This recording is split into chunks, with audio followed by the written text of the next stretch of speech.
नमस्कार दोस्तों।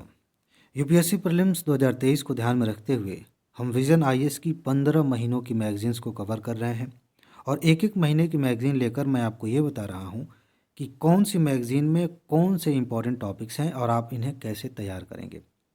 बाकी चीज़ें मैंने शुरुआत में ही बता दी हैं इसके पहले की वीडियोज़ में कि किसी टॉपिक को मैं क्यों सेलेक्ट कर रहा हूँ, किस आधार पर कर रहा हूँ और किसी टॉपिक को अगर इग्नोर कर रहा हूँ तो क्यों कर रहा हूँ।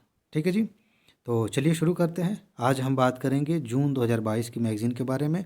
आप मैगज़ीन खोल लीजिए। अगर आपके पास मैगज़ीन नहीं है तो ऑनलाइन मिल जाती है फ्री में या फिर मार्केट से भी आप ले सकते हैं। ठीक है।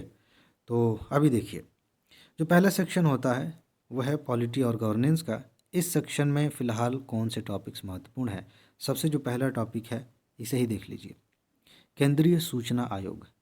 केंद्रीय सूचना आयोग के बारे में आपको क्या क्या पता होना चाहिए ताकि आप किसी भी तरह के क्वेश्चन का उत्तर दे सकें। सबसे पहली बात यही है कि केंद्रीय सूचना आयोग जो है ना, ये कब बना और क्यों बना। दोनों बातें, कब और क्यों। क्यों का जवाब थोड़ा सा विस्तार में खोजना पड़ेगा क्योंकि क्यों का जवाब जब आप खोजने जाएंगे तो पता चलेगा कि केंद्रीय सूचना आयोग का उद्देश्य क्या है, केंद्रीय सूचना आयोग का कार्य क्या है। ठीक, इसमें जो आयुक्त होते हैं वो क्या कर सकते हैं, उनकी शक्तियां क्या हैं, बस ये थोड़ा सा देख लीजिएगा। लेकिन इसी टॉपिक में आप जाएंगे तो पता चलेगा केंद्रीय सूचना का अधिकार अधिनियम दिया गया है क्योंकि उसी अधिनियम के तहत इसे बनाया गया था। एक चीज़ ध्यान रखिएगा, यूपीएससी पूछती है कौन सी बॉडी संवैधानिक है कौन गैर संवैधानिक है, इसका ध्यान रखना ज़रूरी होता है। ठीक है जी। तो आप ये देखिए संविधान में है या फिर कानून बना के इसे बनाया गया है। कानून बना के बनाया गया है तो सीधे तौर पे आप इसे संवैधानिक नहीं कहेंगे, गैर संवैधानिक कह सकते हैं। ओके, तो इस टॉपिक में आप सूचना का अधिकार जो आरटीआई अधिनियम है उसे अच्छे से कवर करिए। वहाँ से प्रश्न पूछे गए हैं, आगे भी पूछा जा सकता है। ठीक है जी। इसके बाद देखिए, अंतर्राज्यीय परिषद ढूंढिए कहाँ है। यहाँ से क्वेश्चन पूछे जाने की संभावना है। बैठक हुई थी तो बैठक को छोड़ दीजिए, होती रहती है। अंतर्राज्यीय परिषद के बारे में आपको पता होना चाहिए। मेरे ख्याल से इसके पहले की मैगजीन में मैंने बताया है कौन कौन सी चीज़ें इंपॉर्टेंट है, आप उसे देखेंगे तो एक बार रिवीजन हो जाएगा। फिलहाल फिर भी बता देता हूँ कि इसकी संरचना कैसी होती है, अध्यक्ष कौन होता है, उपाध्यक्ष कौन होता है, कितने जोन बने हुए हैं, ये सारी चीज़ें आप जान जाइए, बात हो जाएगी। ठीक है, मतलब तैयार हो जाएगा टॉपिक। तो इसके बारे में चूँकि मैंने पहले से बता रखा है इसीलिए ज़्यादा नहीं बात कर रहा हूँ, बस इतना जानिए कि ये टॉपिक इम्पॉर्टेंट है। इसके बाद एक और टॉपिक है और वो है दल बदल रोधी कानून। बहुत ज़्यादा इम्पोर्टेंट टॉपिक है। मेरे ख्याल से यहाँ उतनी बातें नहीं लिखी गई हैं जितना मैंने नोट में दिया हुआ है। ठीक है, नोट में मैंने पूरा एक एक सेक्शन दे के बताया कि यहाँ यहाँ से प्रश्न पूछे जा सकते हैं। इसकी वीडियोज़ भी मैंने बनाई हैं। अगर आपके पास PDF नोट नहीं है तो कमेंट बॉक्स में जाएंगे, लिंक मिल जाएगा, जानकारी मिल जाएगी। फिलहाल इसमें क्या देखना होता है, दल बदल रोधी कानून कब लाया गया, पहली बात, कौन से नंबर का संविधान संशोधन किया गया था, दूसरी बात, और तीसरी बात सबसे महत्वपूर्ण कि इसमें प्रावधान क्या किया गया है। यानी कि किस आधार पे किसी व्यक्ति को कहा जाएगा कि इसने दल बदल किया है। किसी भी व्यक्ति को नहीं, विधायिका में जो सदस्य हैं उनकी बात हो रही है, संसद में या राज्य विधायिका में। तो ये प्रावधान आपको पता होने चाहिए। उसमें एक अपवाद भी है, उस अपवाद को भी आप ध्यान रखेंगे। ठीक है ना, एक नहीं कई अपवाद हैं।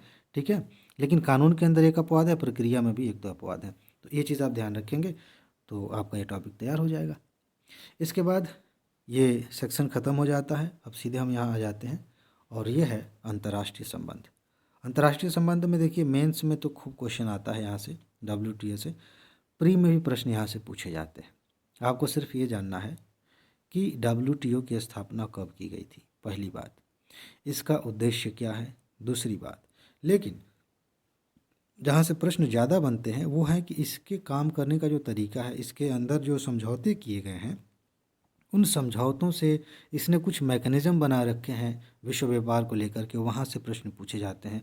उन्हें आप यहाँ से देख लेंगे, आपका टॉपिक तैयार हो गया, उससे ज़्यादा कुछ नहीं करना है। इसके अलावा BRI के बारे में थोड़ा सा जानिए, बेल्ट एंड रोड इनिशिएटिव के बारे में। ये किसने शुरू किया है और उसका उद्देश्य क्या है।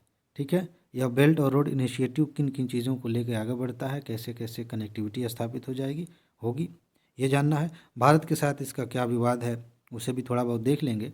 आगे मेरे ख्याल से उसके एक हिस्से के रूप में जो CPEC है उसे हम कवर करेंगे, आगे मैगजीन में है शायद।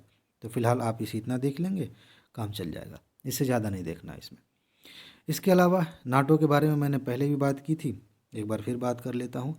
नाटो से प्रश्न पूछे जाने की बहुत अधिक संभावना है। आप गेस कर सकते हैं क्यों? क्योंकि जो यूक्रेन और रूस के बीच में झगड़ा हो रहा था, उसकी जड़ में एक कारण ये भी था, ठीक है ना। अब किस रूप में था वो बाद की बात है। बाद की बात क्या, पहले की बात है, आपने समझ ही लिया होगा, बाद में भी डिस्कस कर लेंगे। फिलहाल ये है कि प्री के लिए नाटो आप ऐसे तैयार करिए कि यह किस तरह का संगठन है। संगठनों का अपना नेचर होता है। कुछ संगठन होते हैं दुनिया में शांति फैलाने के लिए, जैसे आप उस कैटेगरी में किसी को रखना चाहें तो इसे नॉन अलायंस को रख सकते हैं, नैम जिसको कहते हैं, वो जो मोमेंट था उसे रख सकते हैं। तो कुछ ऐसे संगठन भी होते हैं जो झगड़ालू टाइप के होते हैं। झगड़ालू मतलब बदला लेने का, अगर तुमने हमारे किसी मेंबर को कुछ कहा तो हम भी नहीं छोड़ेंगे, ये उसी टाइप का है, सैन्य संगठन है, ठीक है। तो इसका नेचर समझिए, इसकी स्थापना कब हुई, इसके मेंबर्स कौन कौन से, हालांकि गिनना नहीं है, बहुत सारे हैं, ठीक है ना। बस ध्यान रखिए भारत इससे किस रूप में जुड़ा है कि नहीं जुड़ा है, बस इतना सा है, ये बेसिक जान गए, हो गया। इसके बाद से ब्रिक्स के बारे में थोड़ा सा बस जान लेंगे कि ब्रिक्स की स्थापना कब हुई थी, इसमें कौन कौन से देश शामिल हैं, इसका उद्देश्य क्या है, बस मुख्यालय देख लेंगे, हो गया। ज़्यादा इसके बारे में नहीं जानना, आपको टॉपिक तैयार हो जाएगा। एक चीज़ और आगे चल के, ये जो सिंधु जल संधि है ना सॉरी, सिंधु जल संधि पे आगे मैंने चर्चा की है, उसको विशेष रूप से हाईलाइट किया। थोड़ा सा यहाँ देख लीजिए, आगे आएगा तो मैं बताऊँगा, क्योंकि वीडियो में आगे डिस्कशन करूँगा, यहाँ पे तो आपके सामने है ही, तो इसे आप पढ़ लीजिएगा अपने हिसाब से, आगे मैं बताऊँगा कैसे कैसे ध्यान देना है। चलिए, तो ये चीज़ें हो गई। अब हम चलते हैं इकॉनमी की तरफ। इकॉनमी में ये टॉपिक बड़ा ही इंटरेस्टिंग है और बहुत ही ज़्यादा महत्वपूर्ण है। मैंने शुरू की मैगज़ीन में बताया था कि आगे आएगा, लीजिए आ गया। आपको सिंपल ये करना है कि जीडीपी क्या होती है और जीवीए क्या होता है, इन दोनों की तुलना करनी है। पहले तो दोनों समझना पड़ेगा, जीडीपी क्या है, एकदम बेसिक समझिए कि इसे जीडीपी कहते हैं, सकल घरेलू उत्पाद, और इसे जीवीए कहते हैं। समझ लिए, दोनों में तुलना कर लिए, बस इतना ही बेसिक। इस पे क्वेश्चन पहले भी जीवीए पे क्वेश्चन यूपीएससी ने पूछे हैं, लेकिन फिर भी तुलनात्मक रूप से भी आ सकता है, अलग अलग भी आ सकता है। जीडीपी भी इस पे भी, जीडीपी पर भी प्रश्न पूछा गया है, ठीक है ना। चलिए एक चीज़ और देखिए, एफडीआई पर तो वैसे जब शुरू शुरू में चर्चा थी इसकी बहुत ज़्यादा, 2012-13 के आसपास, तब से तो खूब प्रश्न पूछे गए, मेंस में, प्री में भी शायद आया था। फिलहाल अभी भी महत्वपूर्ण है। तो आप एफडीआई को अच्छे से तैयार करिए कि एफडीआई क्या है, कितने प्रकार का होता है, ये ध्यान रखिए। और इसी के तहत आप पढ़ेंगे एफपीआई। इस टॉपिक को जब आप खोलेंगे तो आप एफपीआई के बारे में पढ़ेंगे, फॉरेन पोर्टफोलियो, मतलब विदेशी पोर्टफोलियो निवेश वही होता है, फॉरेन। तो आप उसे समझिए कि ये क्या है, इकॉनमी में इसका क्या रोल है, ठीक है। उसकी परिभाषा को आप ध्यान से समझने की कोशिश करिए, क्योंकि इस पे बेसिक क्वेश्चन आ सकता है। एफपीआई की समझ पर आधारित प्रश्न आ सकता है कि किसे एफपीआई में शामिल करेंगे, किसे नहीं करेंगे, कौन व्यक्ति इसमें ट्रेड करता है, ये सारी चीज़ें आपको जाननी है। उसके बाद यहाँ देखिए, एक सेकेंड, दोहरे घाटे की समस्या, ट्विन डेफिसिट, ये कहाँ है, यहाँ है, नीचे नीचे, बहुत इंपॉर्टेंट है ये। घाटा वाला मैंने बताया था पिछली मैगजीन में, चालू खाता घाटा, राजकोषीय घाटा, ये सारी चीज़ें मैंने बताई थी। यहाँ देखिए, दोहरे घाटे की समस्या किसे कहते हैं। यह हमारे भुगतान संतुलन से भी जुड़ा है, हमारे बजट में भी एक घाटा आता है, उससे भी जुड़ा है, बड़ा इंटरेस्टिंग कंसेप्ट है। तो इस कंसेप्ट को सिर्फ समझ लेना है कि दोहरा घाटा किसे कहते हैं, और जब इसे समझ लेते हैं आप, तो उसी के बाद एक स्टेप और आगे बढ़ेंगे तो मेंस के लिए भी तैयार हो जाएगा और कंसेप्चुअल क्वेश्चन के लिए भी आपकी तैयारी हो जाएगी। देखिए, मैं मेंस के लिए बात नहीं कर रहा हूँ, बहुत सारे ऐसे टॉपिक्स हैं जिन्हें मैं छोड़ रहा हूँ, वो मुख्य परीक्षा के लिए बहुत ज़्यादा महत्वपूर्ण है। जब मेंस की बात होगी तब उनकी बात होगी, तो ऐसे ही मैंने मेंस की बात कह दी, क्योंकि यहाँ से थोड़ा ही आगे बढ़ेंगे तो उसकी भी तैयारी हो जाएगी। तो वो समझ में आ जाएगा कि इस दोहरे घाटे की समस्या से क्या क्या असर होते हैं इकॉनमी पे और भी चीज़ों पे। तो इतना आप समझ लेंगे, काम चल जाएगा, ठीक है। इसके बाद नियो बैंक क्या होता है, ये भी मैंने आपको नोट में दिया है। नियो बैंक ज़रा देखिए क्या होता है और इसकी विशेषताएं क्या हैं, नियो बैंक्स, ठीक है। अब पूछ ले यूपीएससी कि नियो बैंक के बारे में निम्नलिखित कथनों पर विचार करिए, उसकी फंक्शनिंग पे आधारित क्वेश्चन होगा, और 3 को सेंटेंस सही हैं, एक गलत है, ठीक है, और कोड बना दिया गया है। तो आपको पहले समझना पड़ेगा ना कि नियो बैंक क्या है, कैसे काम करता है, ये सारी चीज़ें। तो आप बस इतना बेसिक इसका समझ लेंगे, काम हो जाएगा, ठीक। तो ये हो गया, बाकी इसमें कुछ खास नहीं है। आप चाहें तो इस टॉपिक को देख सकते हैं, थोड़ा सा हाइब्रिड सिक्योरिटीज़ क्या होती हैं। हालांकि अगर आपने इकोनॉमी थोड़ा बहुत पढ़े तो मतलब पढ़ा है तो इसे कर लेंगे। बाकी अभी आप इन छोटी छोटी चीज़ों पर उतना ध्यान मत दीजिए। लेकिन हाँ, मैं फिर से बता दूं कि आपको अपनी तरफ से कोई टॉपिक महत्वपूर्ण लग रहा है तो उसमें कोई रोक टोक नहीं है। आप पूरी तरह से आज़ाद हैं, बीच में किसी व्यक्ति को बाधा मत बनने दीजिएगा, ठीक है? मुझे भी नहीं, आप उसे पढ़ने के लिए पूरी तरह से आज़ाद हैं। अब आ जाइए सिक्योरिटी पे। सिक्योरिटी में अग्निपथ योजना के बेसिक्स को बस थोड़ा सा जान लीजिए। क्वेश्चन आने की संभावना उतनी ज़्यादा नहीं है, थोड़ी बहुत है लेकिन आ भी सकती है, मतलब प्रश्न आ सकता है। बस इसका बेसिक क्या है कि इस योजना का प्रारूप कैसा है, कैसे इसे लागू किया जा रहा है, कार्यावधि कैसी होगी। हालांकि आंदोलन चला था, बहुत सारी चीज़ें आपको पता है, लेकिन कुछ चीज़ें क्या होता है ना, आंदोलन में सिर्फ ऊपर ऊपर की दिखती हैं, अंदर की बेसिक बातें नहीं दिखती हैं। तो इस योजना के बारे में थोड़ा सा बेसिक जान लेंगे, आपका काम हो जाएगा। बाकी इसमें सीडीएस के बारे में चाहे तो थोड़ा सा देख सकते हैं, लेकिन इनको मैंने फ़िलहाल इम्पोर्टेंट की लिस्ट में नहीं रखा है। फिर भी एक बार इस पद का एक तरह से कहें कि स्ट्रक्चर आप देख सकते हैं, ठीक है? कैसे इसका गठन होता है, क्या पावर्स होती हैं सीडीएस के पास, बस इतना ही। आगे देखिए, आगे जो सबसे महत्वपूर्ण है वो है इम्पॉर्टेंट, ये इसमें इन्वायरमेंट वाले में स्टॉकहोम कन्वेंशन बहुत ज़्यादा महत्वपूर्ण। यहाँ से प्रश्न आने की संभावना 90% से ज़्यादा है। स्टॉकहोम कन्वेंशन कब हुआ था, क्यों हुआ था, क्या समझौता हुआ था, उसका आउटपुट क्या निकला था, ये सब कुछ देख करके आप इसे तैयार करिए, बहुत ज़्यादा इम्पोर्टेंट है, ठीक है जी। इसके अलावा यहाँ नीचे आइए, इस पर भी क्वेश्चन पूछा गया है, eco sensitive zone. Eco sensitive zone पे क्वेश्चन पहले भी आए हैं, आगे भी आ सकते हैं, महत्वपूर्ण है। आपको दो चीज़ें ध्यान रखनी है। पहले तो सामान्य तौर पर जानिए कि इको सेंसिटिव जोन का कंसेप्ट क्यों लाया गया है। उसी में एक कदम आगे बढ़ेंगे तो ये जानेंगे कि इसका मतलब क्या होता है। पहले तो कंसेप्ट ये होना चाहिए, ठीक है? इसका मतलब क्या होता है, यानी कि इसे जब हम ग्राउंड लेवल पे लागू करते हैं तो क्या दिखता है। इको सेंसिटिव जोन मतलब क्या, समझ रहे हैं ना? वो समझ में आएगा। उसके बाद से आप थोड़ा सा आगे देखेंगे कि कौन से मंत्रालय के तहत ये चीज़ें आती हैं, तो थोड़ा बहुत तो गेस ही कर सकते हैं। लेकिन जो एरिया तय किया जाता है, कितना एरिया होगा जिसको हम इको सेंसिटिव जोन मानेंगे, यह कैसे तय किया जाता है, ये देखिए। और साथ ही साथ एक क्वेश्चन इस पे भी बना है कि इको सेंसिटिव जोन में क्या करने की इजाज़त है, अनुमति है, और क्या करने से मनाही है, क्या आप नहीं कर सकते। ये आपको एकदम क्लियर होना चाहिए। ये सारी चीज़ें आपको मिल जाएंगी यहाँ पे, ठीक है? तो उतना क्लियर कर लेंगे, काम हो जाएगा, बस यही है। यहाँ देखिए, जल और सुरक्षा एक टॉपिक है। इसमें आप जाएंगे तो आप देखेंगे कि इससे संबंधित कुछ तथ्य यहाँ पर मिलेंगे। तथ्य ही कहेंगे कि जल असुरक्षा किस रूप में है, क्या क्या दिक्कतें आ रही हैं, उन पर थोड़ा सा ध्यान रख लेंगे। वाटर कन्वेंशन के बारे में थोड़ा सा देख लेंगे, एक टॉपिक आपका तैयार हो जाएगा, ठीक है जी। बाकी आगे चल के जल प्रदूषण पे मैं बात करूँगा। कुछ चीज़ें यहाँ मिलेंगी आपको, भूजल प्रदूषण की शायद इसी में है या फिर आगे है, मैंने देखा है, ठीक है? तो उसे आप तैयार कर लेंगे, क्योंकि जल प्रदूषण से, भूजल प्रदूषण से पहले भी प्रश्न आए हैं। किस तरह का प्रदूषक होगा तो क्या नुकसान पहुंचाएगा, ये सारी चीज़ें पूछी गई हैं। तो यहाँ मिल जाएगा, तो यहाँ भी आप उसको पकड़ लीजिए, उसे तैयार कर लीजिए। इसके बाद से यहाँ आ जाइए, यूरेनियम खनन एक टॉपिक आपको मिलेगा यहाँ पे। तो यूरेनियम खनन के बारे में जो चर्चा में बातें हैं थोड़ा बहुत देख लेंगे, लेकिन यूरेनियम के बारे में विशेष रूप से आप तैयार करिए कि किस तरह का तत्व है, इससे क्या क्या चीज़ें होती हैं, क्या फ़ायदे हैं इसके, ठीक है? तो थोड़ा सा यूरेनियम के बारे में आप बेसिक जानकारी ले लेंगे, इससे संबंधित क्वेश्चन आप हल कर पाएंगे। इसके अलावा वैश्विक पर्यावरण सुविधा, एक सेकेंड, बहुत महत्वपूर्ण है। वैश्विक पर्यावरण सुविधा, यहाँ से प्रश्न पूछे जाते हैं।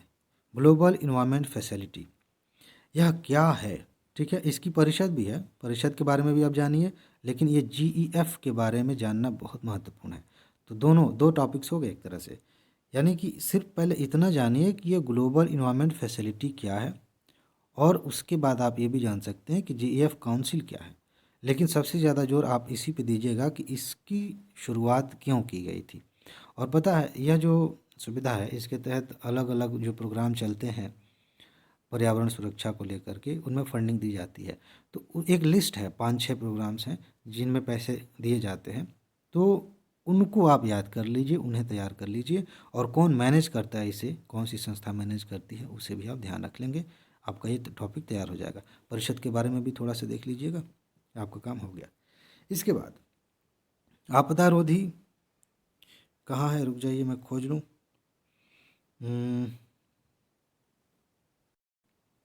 यहाँ नीचे है। आपदा रोधी अवसंरचना के लिए गठबंधन बहुत ज़्यादा महत्वपूर्ण है। ठीक है, इसमें भारत की भी ठीक ठाक भूमिका है। तो इस गठबंधन के बारे में बेसिक बेसिक चीज़ें, जैसे कि इसकी स्थापना कब हुई थी और इसका उद्देश्य क्या है, ठीक है, और इसके तहत क्या क्या चीज़ें करने का फ्रेमवर्क बनाया गया है, कैसे आपदा रोकेंगे भाई, ये बस ये 3 चीज़ों पे ध्यान दे लेंगे, ये टॉपिक आपका तैयार हो जाएगा। बस इससे ज़्यादा कुछ नहीं देखना है इसमें। आगे बढ़ते हैं। सामाजिक मुद्दों वाले सेक्शन में क्या महत्वपूर्ण है, इसमें आप देखिए ये जो टॉपिक है ना, चाइल्ड मैरिज। कभी कभी यूपीएससी क्या करती है, किसी सोशल इशू पे आंकड़ों को लेकर के क्वेश्चन पूछ लेती है।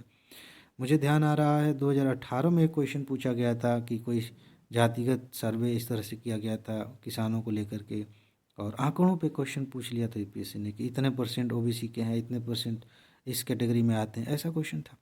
ठीक है, और भी क्वेश्चंस आते रहते हैं। फिलहाल इस टॉपिक को आप कैसे पढ़ेंगे, आप देखिए स्टेट वाइज इसमें बहुत सारे आंकड़े दिए गए हैं। जो मेन बातें बताई जा रही हैं कि बाल विवाह की दर कहाँ पे ज़्यादा है, किस रूप में है, उन्हें आप अच्छे से याद कर लीजिए, कहीं साइड में नोट कर लीजिए या मैगजीन में ही हाईलाइट कर लीजिए। इन आंकड़ों को आप मेंस में आंसर राइटिंग के दौरान भी यूज़ कर सकते हैं, लेकिन फ़िलहाल प्री के लिए भी बहुत महत्वपूर्ण है। अगर यहाँ से क्वेश्चन पूछा गया और आंकड़े डाले गए तो बहुत सारे लोग या तो छोड़ेंगे या गलत करेंगे, इसीलिए आप इसे ध्यान से देख लीजिए। ओके, चलिए एक चीज़ और है, ओटीटी प्लेटफॉर्म। आप देखिए किधर है, इधर ओटीटी प्लेटफॉर्म कहीं मिल रहा है, यहाँ देखिए ओवर द टॉप।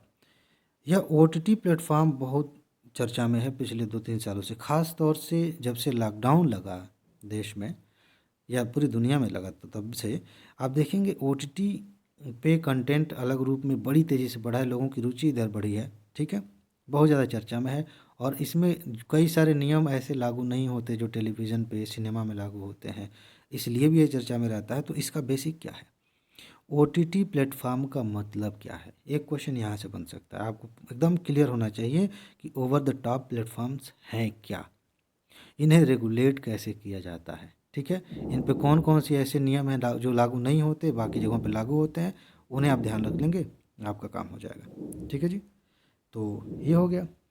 इसके बाद आप आ जाइए साइंस एंड टेक्नोलॉजी में। बाकी कई टॉपिक्स ऐसे भी होते हैं जिनको हमने पहले ही कवर कर लिया है, दोबारा बार बार आ रहे हैं, तो अब कितनी बार कहेंगे कि इसको हमने कवर किया, इसको छोड़िए, इसको छोड़िए, इससे बढ़िया छोड़ ही देता है। चलिए अब हम आएंगे साइंस एंड टेक्नोलॉजी वाले सेक्शन में, और वहाँ पे देखेंगे कि एक सेकंड रुकिए।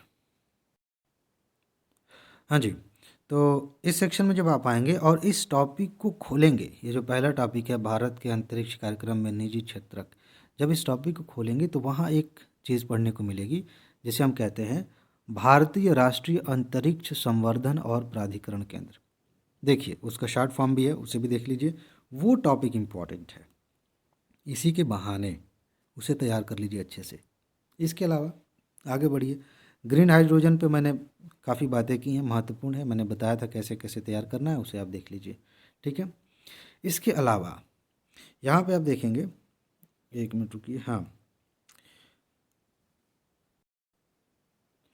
अगर आपसे पूछ लिया जाए यहाँ से ओपन रेडियो एक्सेस नेटवर्क क्या है, सिर्फ इतना ही, 5G को छोड़ दीजिए, तो आप क्या बताएंगे, RAN।